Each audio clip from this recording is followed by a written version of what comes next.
24 horas en la comunidad con Helen Quiñones.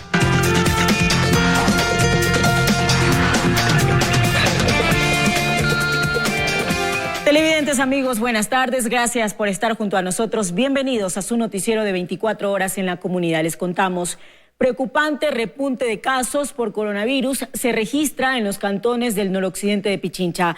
Además, los médicos de estas áreas rurales solicitan al Ministerio de Salud ser incluidos urgentemente en el plan de vacunación. Vamos hasta este punto en vivo con nuestro compañero Paul Cuello, quien se encuentra en el Centro de Atención Pedro Vicente Maldonado, para contarnos los detalles. Paul, buenas tardes, adelante. ¿Qué tal, Helen? Amigos televidentes, buenas tardes. Así es, después del preocupante repunte de casos que se registra aquí en el país, desde la mañana estamos recorriendo cantones y poblados de acá de la provincia de Pichincha, como Mindo, como Los Bancos, como Puerto Quito. Ahora mismo nos encontramos en el cantón de Pedro Vicente Maldonado, en el Centro de Salud de Pedro Vicente Maldonado, un poco recogiendo lo que les manifestamos, cuál es la situación respecto al COVID-19, y hemos conversado con médicos de los centros de salud de estos poblados y nos han manifestado situaciones bastante preocupantes, como por ejemplo que no cuentan con ambulancias, con insumos médicos para tratar a los pacientes, y que no cuentan tampoco con unidades de emergencia, y que muchos de los pacientes son tratados en casa y que incluso pues han pedido el traslado hacia las ciudades grandes como Quito y Santo Domingo, los más cercanos. Sin embargo, que no encuentran camas en cuidados intensivos, ni mucho menos en hospitalización. Hemos recogido, como les manifestamos, las versiones de los médicos de acá de estos poblados, y esto fue lo que nos dijeron. Escuchemos. Nosotros aquí no tenemos oxígeno, no tenemos ambulancia. Al poder tramitar todo es muy complicado, porque nosotros lo que necesitamos es una ambulancia. Al llamar nosotros al ECO 911, lo que nos dicen es que si es que no hay ambulancia, ellos no nos pueden ayudar ni nada. Entonces es bastante complejo. Al menos aquí en los recintos no hay señal. Entonces desde ahí empezarían los problemas. Por temor a las represalias, los médicos no quisieron revelar sus nombres. Sin embargo, solicitaron urgentemente al Ministerio de Salud incluirles en el plan de vacunación, ya que ellos están atendiendo a pacientes con COVID-19. Los habitantes de esta zona, en cambio, solicitaron a las autoridades gubernamentales prestarles mayor atención, ya que ellos también están atravesando una difícil situación. La situación es calamitosa. Realmente por acá no hay un hospital, un dispensario que no cuenta, pese a que la buena voluntad y capacidad del personal, no cuenta con los necesarios básicos medicamentos para atender a una población enferma. Por acá, como son todos abandonados, todos somos abandonados, entonces ni un dispensario médico. Había acá un convenio con el Seguro Social, con un hospital particular, pero de hace más de 2 años suprimieron ese convenio y no lo quieren renovar. Durante la tarde continuaremos recorriendo las zonas y poblados de acá de la provincia de Pichincha para saber cuál es la situación respecto al COVID-19, y el día de mañana en nuestro noticiero de la comunidad les estaremos contando más detalles. Con esta información regreso a estudios. Helen, tú con más noticias. Amigos televidentes, buenas tardes. Buenas tardes también para ti, Paul, y gracias por este informe. Y como ya lo dijo Paul, mañana en nuestras emisiones estaremos ampliando estos temas. Ahora les contamos que en Pastaza, docentes y padres de familia están preocupados, ya que un gran porcentaje de estudiantes están contagiados con coronavirus. Incluso hay profesores que, a pesar de no tener aún el alta médica, continúan dando clases con síntomas. Padres de familia preocupados, subcentros de salud a los que llegan niños con síntomas de COVID. Esos mismos niños que hoy asisten a clases de manera presencial por orden del Ministerio de Educación. Esos niños que no utilizan las medidas de bioseguridad como portar la mascarilla, y menos el distanciamiento. Y a eso se suman maestros que son obligados a impartir clases a pesar de tener COVID. La verdad sí, estoy todavía con los síntomas, todavía no me han dado el alta en el hospital, pero por eso les he dicho a los niños, o sea, manténganse con la distancia, vamos a usar la mascarilla. Uno de los mayores ejemplos ocurre en la unidad educativa Luis Felipe Borja de la comunidad Chontoa, en la parroquia Canelos de la provincia de Pastaza, una institución con 26 estudiantes, de los cuales el 95% han presentado síntomas. De los 26 que teníamos, estaba casi unos 20 alumnos contagiados con el COVID. Es el caso de la hija de doña María, quien llegó para notificar a la escuela que hoy su hija no asistiría a clases porque se encuentra con dolor de barriga, fiebre, tos y otros síntomas. Me manifestó que la niña está con el COVID y que por tal razón y no podía venir acá a recibir las clases, fue llevando las tareas. El temor de las educadoras es evidente. Les preguntamos por qué a pesar de las circunstancias están dando clases. Y dicen que desde el Distrito de Educación les han exigido que lo hagan. La circuital casi como que dice, pero, o sea, yo soy indígena, ¿no? Entonces dice, no, tú eres indígena, tú puedes ¿Ir a clase? Ir a clase, utilizar los métodos que hay. Si en caso pase algo a mí o a la compañera, a los niños, que sea bajo la responsabilidad de ellos, pero que no sea de nosotros. Porque nosotros lo que hacemos es cumplir. El director da una orden al circuital y la circuital nos controla a nosotros. Exigencia que llega a pesar de que desde el mismo distrito no han recibido ni una sola mascarilla. Ha sido por cuenta de los padres de familia y profesores que han adquirido unos pocos implementos de bioseguridad. En el subcentro de salud, que queda a pocos metros del plantel, confirman que han atendido a muchos de los pequeños, pero también manifiestan que no se atreven a decir que han sido víctimas de la pandemia. Justo por eso, por no tener las pruebas que lo confirmen. Los niños vienen con enfermedades respiratorias, rinorrea, dolor, pero más de eso no se ha comprobado si sea o no sea, pues no disponemos en esta unidad de las pruebas. El director distrital de Educación reconoció que no solo es en esta escuela en la que se han reportado problemas de salud en los alumnos, aunque las cifras que nos entregan son mucho menores a las que se informa directamente en los planteles educativos. En un segundo reportaje les presentaremos la respuesta del director de Educación. Jefferson Santos, 24 horas. Ahora tomamos contacto con nuestra compañera Stephanie Paz, quien se encuentra en el aeropuerto Mariscal Sucre de Quito, porque una duda frecuente de nuestros televidentes es sobre los requisitos para personas que llegan en vuelos internacionales. Steffi, buenas tardes, tú tienes más detalles de esta información.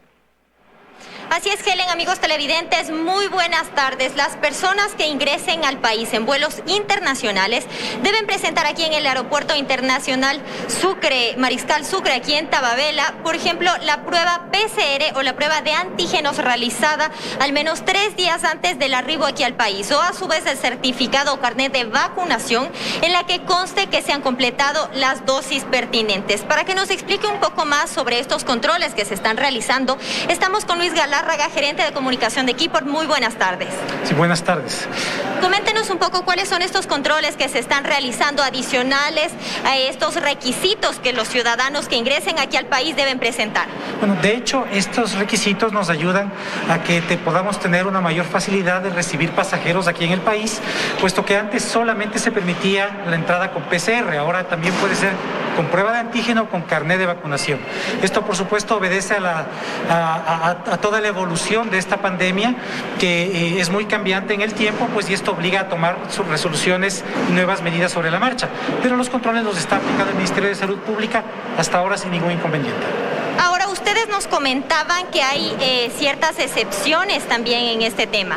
Efectivamente, también una novedad en estos nuevos lineamientos aprobados por el COE es que los niños menores de 2 años están exentos de presentar cualquier tipo de requisito. Es decir, niños menores de 2 años no deben presentar ni prueba PCR, ni tampoco de antígeno, ni es necesario que presenten el carnet de vacunación. Ahora, por favor, no sé si producción nos ayuda. Tenemos también unas imágenes de los controles que se realizan y queremos también con esto que nos ayuden. ¿Cuáles son también las indicaciones para aquellos ciudadanos, para aquellas personas que vienen desde Brasil? Sí, esto es una novedad muy importante. El día de ayer el COE Nacional emitió una nueva resolución indicando que las personas, los pasajeros que llegan desde Brasil deben realizar un aislamiento preventivo obligatorio de 10 días aquí en el país en los hoteles autorizados por el Ministerio de Turismo.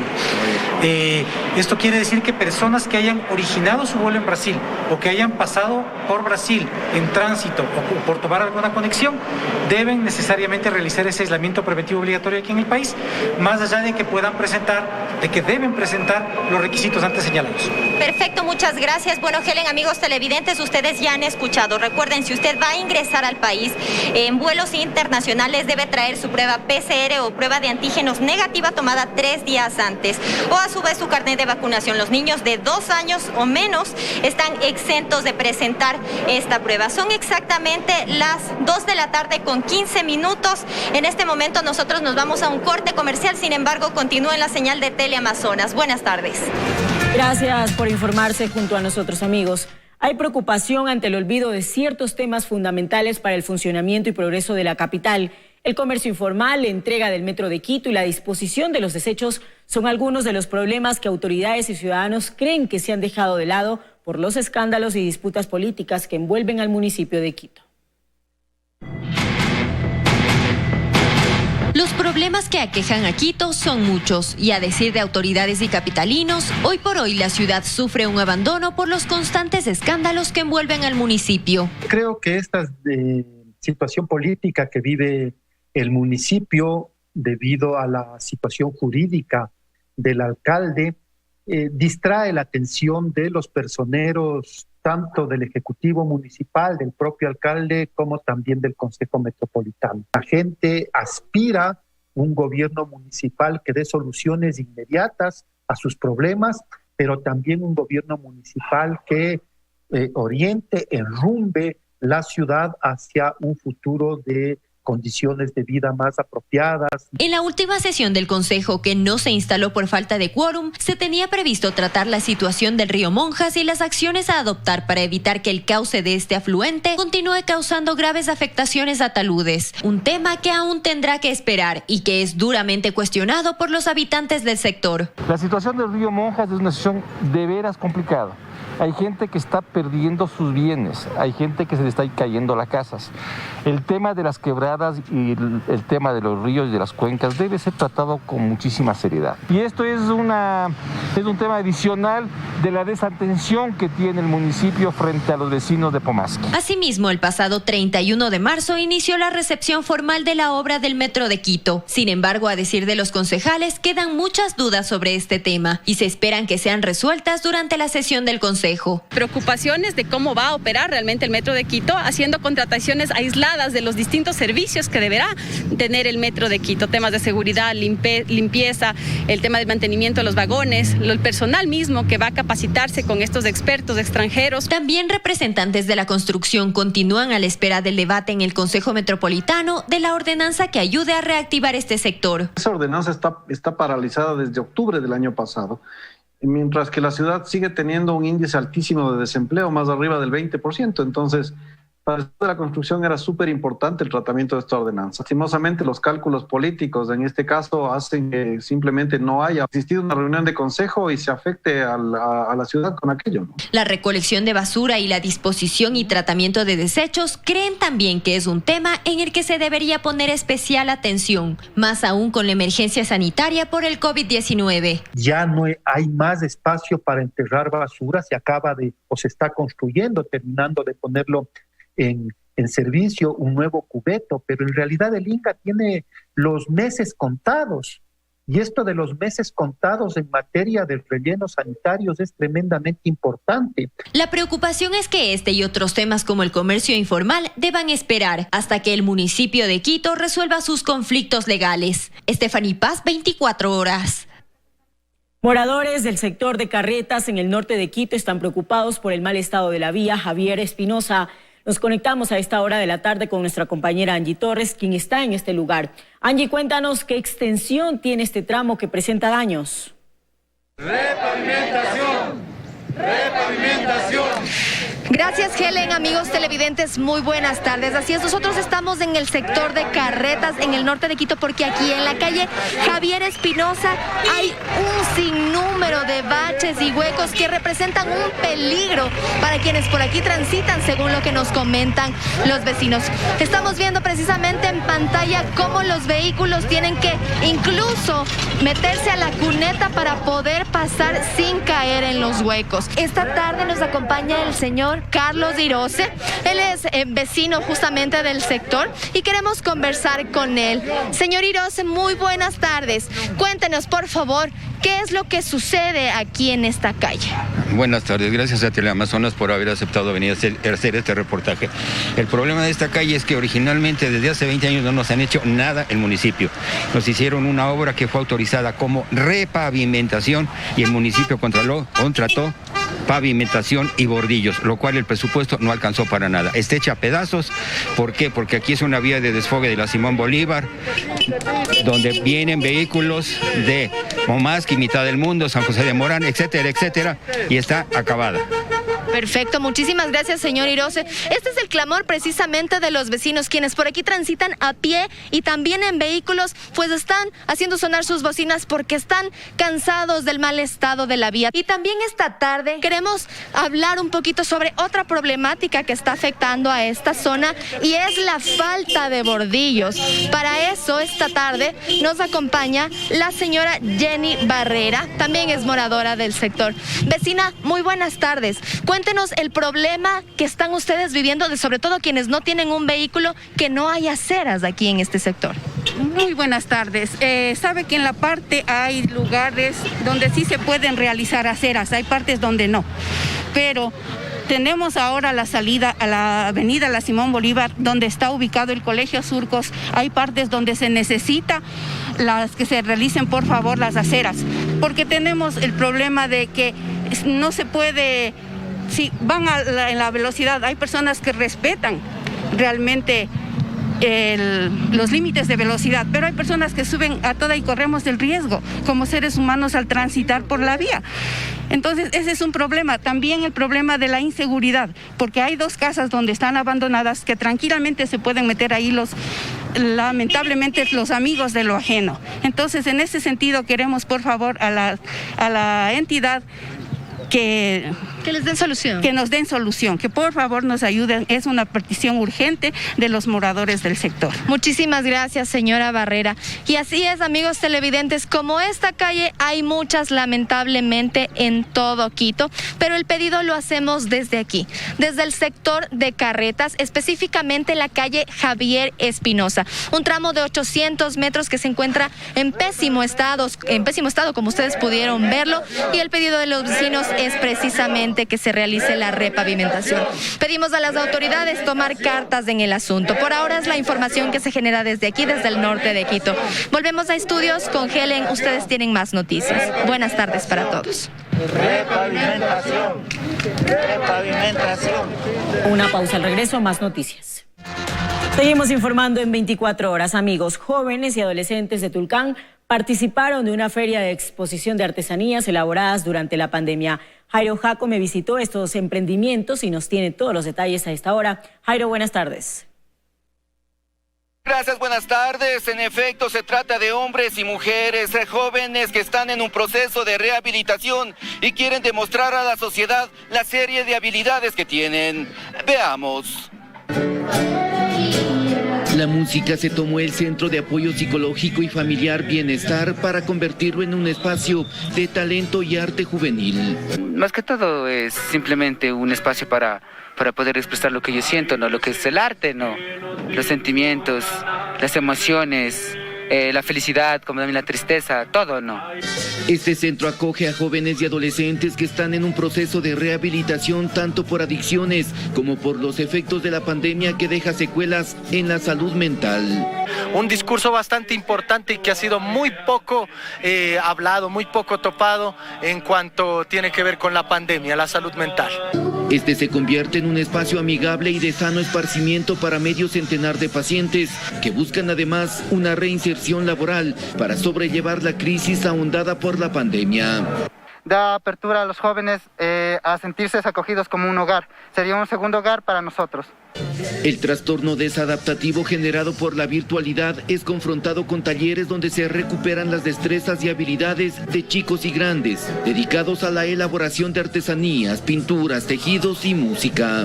Correcto, muchas veces los chicos que asisten al Centro Bienestar no encuentran un espacio en el cual integrarse.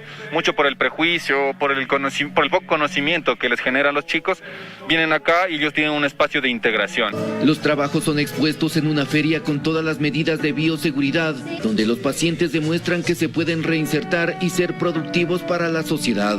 Los jóvenes podemos manifestar nuestros bien y nuestro mal frente al mundo. El apoyo no es únicamente a jóvenes y adolescentes, también se trabaja con visitas domiciliarias a adultos mayores para involucrarlos en terapias ocupacionales. La invitación es abierta para formar parte de estos grupos, no necesariamente quienes tengan algún proceso de rehabilitación. De esta manera, incluirse socialmente. Con este informe retornamos a estudios con más información. Una buena tarde. Una buena tarde también para ti, Jairo. Gracias por estas noticias. Amigos, se terminó este espacio de información, pero continúe nuestra programación.